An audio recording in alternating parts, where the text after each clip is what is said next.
You remember Free Willy, that adorable killer whale who longed for freedom until the little boy came to save him? Well, as it turns out, it may have been more than just Hollywood's poetic license to think a magnificent mammal like that might chafe against captivity. That is the belief held by a group of filmmakers behind a new documentary called Blackfish, who argue that these apex predators, which are no real threat to humans in the wild, may be driven to violence against us when they become tourist attractions. Here's ABC's Lindsay Davis. The scene seems so joyful. Video of SeaWorld trainer Dawn Brancho performing with Tilikum, a spectacular killer whale.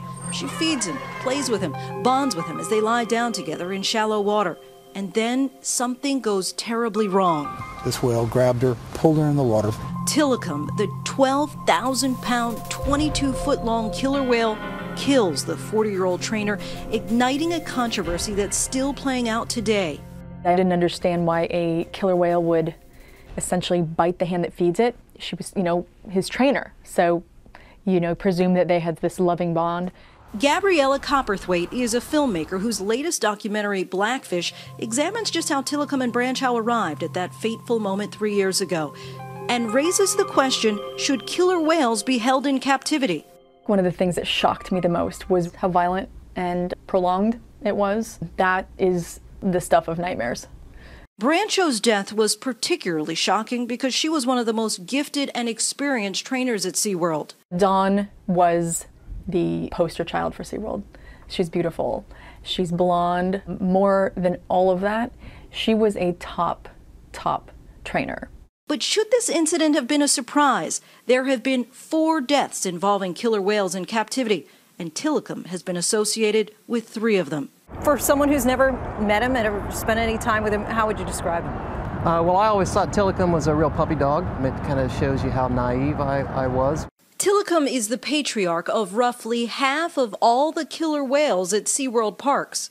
He's a crowd favorite. What is the lore that causes people to just fall in love with these animals? They're such impressive animals to look at, the capacity of those animals, the intelligence. When you look into their eyes, you know somebody is home. They're spectacular.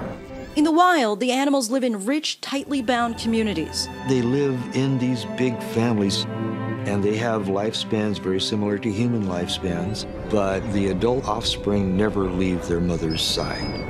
Is it true that killer whales have never been responsible for loss of life in the wild? This is a true. Human life. This is true. There's no documented case of a killer whale ever killing anybody in the wild. It's only in captivity where these incidents have happened. Copperthwaite traces what she calls a 40-year experiment back to the beginning. It was a really exciting thing to do until everybody wanted to do it. The hunts from more than 40 years ago to capture the first killer whales for the first marine parks. They had speedboats, they had bombs they were throwing in the water. They herd the whales into coves.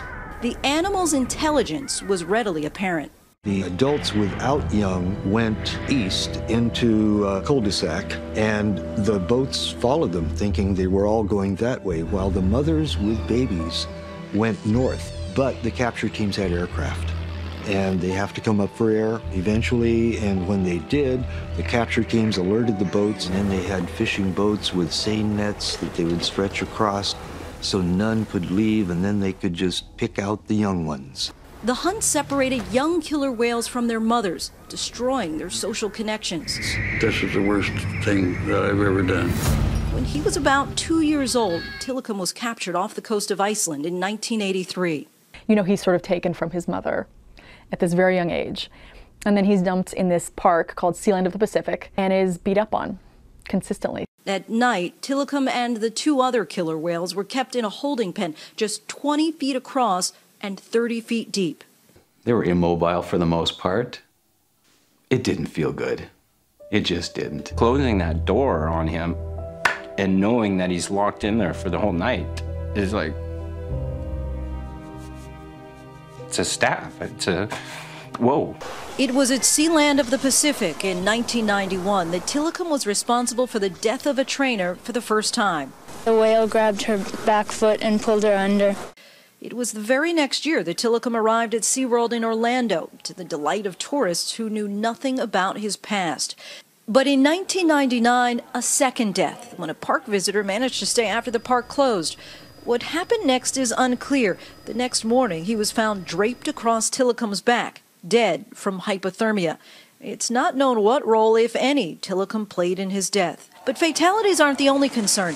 The very behavior of a killer whale isn't 100% predictable. From 1988 to 2009, before Don Brancho's death, SeaWorld generated 100 incident reports of killer whales engaging in undesirable behavior, including nearly a dozen that involved injuries to trainers.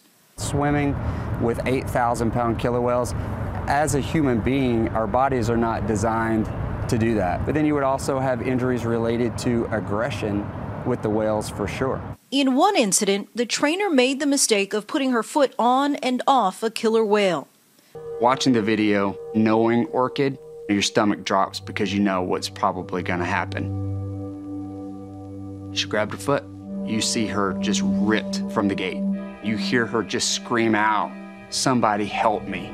The trainer was eventually released, but not before having her arm badly broken. She's very lucky to be alive, that's for sure. Tragically, Dawn Brancho did not have a similar outcome. She talked about her whole life. She knew she wanted to work with the animals, and SeaWorld was her dream.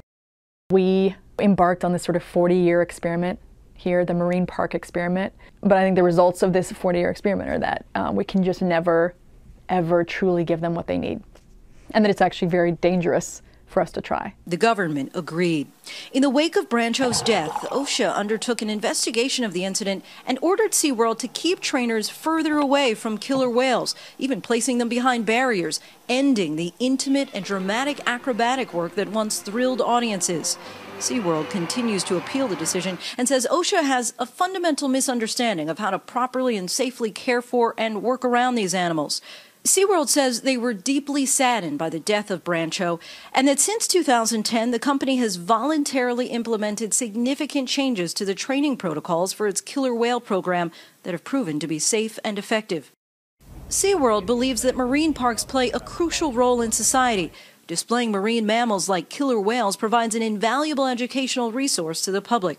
They point out that 11 million people visit SeaWorld parks each year, and they hope each leaves with a greater understanding of these remarkable animals and the challenges they face in an increasingly imperiled marine environment. Even Copperthwaite says she doesn't want to see SeaWorld close down, just change.